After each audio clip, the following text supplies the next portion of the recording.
Halo sahabat Rumah Sakit Dr. Un Kandang Sapi Solo.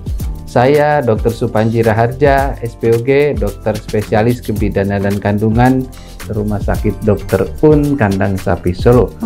Pada kesempatan kali ini saya sedikit menjelaskan tentang siklus menstruasi, atau di sini adalah berkaitan dengan masa suburnya seorang wanita. Ya, siklus menstruasi atau sering juga beristilah dengan siklus hormonal seorang wanita, itu ada 3 organ penting di sini yang terlibat. 3 organ penting endokrin, artinya 3 organ yang menghasilkan hormon sehingga terjadi menstruasi dan juga pembuahan atau sering disebut dengan masa ovulasi ya. Nah, 3 organ yang penting ini, yang pertama adalah hipotalamus, kelenjar yang ada di otak kepala. Kemudian yang kedua hipofisis, dan yang ketiga adalah organ endokrin, yaitu ovarium atau indung telur. Yang keempat, organ yang berperan dalam siklus menstruasi adalah uterus atau sering disebut dengan rahim. Ya. Siklus menstruasi atau terjadinya perdarahan yang keluar lewat dari uterus dan keluar lewat vagina, di sini berlangsung secara periodik dan siklik, disertai dengan pelepasan endometrium atau lapisan bagian dalam dari uterus atau lapisan bagian dalam dari rahim. Pelepasan darah dan cairan encer dari uterus melalui vagina. Panjang siklus menstruasi ini adalah jarak antara tanggal mulainya menstruasi yang lalu sampai dengan mulai haid berikutnya.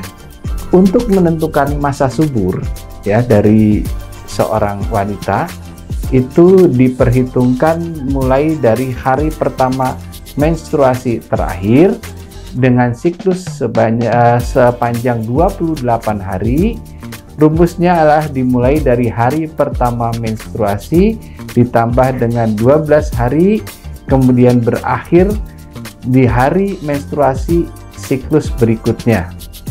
Biasanya di sini adalah kita hitung selama 14 hari dari hari pertama menstruasi, itu adalah sebagai masa subur. Nah, masa subur ini sebetulnya dimulai saat kapan? Yaitu saat folikel primer, artinya bibit sel telur itu yang ada di ovarium mendapat hormon untuk tumbuh menjadi folikel yang matang, atau sering disebut dengan follicle de Graaff atau sel telur yang nantinya akan matang dan menetas di situ, atau saat menetas sering disebut dengan saatnya ovulasi.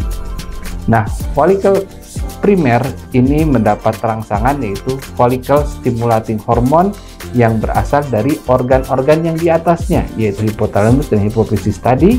Kemudian dia akan merangsang ovarium, folikel yang ada di ovarium itu, kemudian akan timbul hasil dari rangsangan tersebut, yaitu di hari ke-14. Tanda-tanda adanya ovulasi biasanya bermacam-macam. Mulai dari perhitungan suhu basal, di mana diukur setelah haid berhenti, kemudian segera setelah bangun tidur pagi-pagi sebelum beraktivitas, suhu diambil bisa lewat dubur atau lewat ketiak 1 atau 3 menit. Kemudian hasilnya itu akan dihitung setiap hari. Nah, saat suhu basal itu terjadi kenaikan ya, itu juga menandakan adanya ovulasi atau pecahnya sel telur.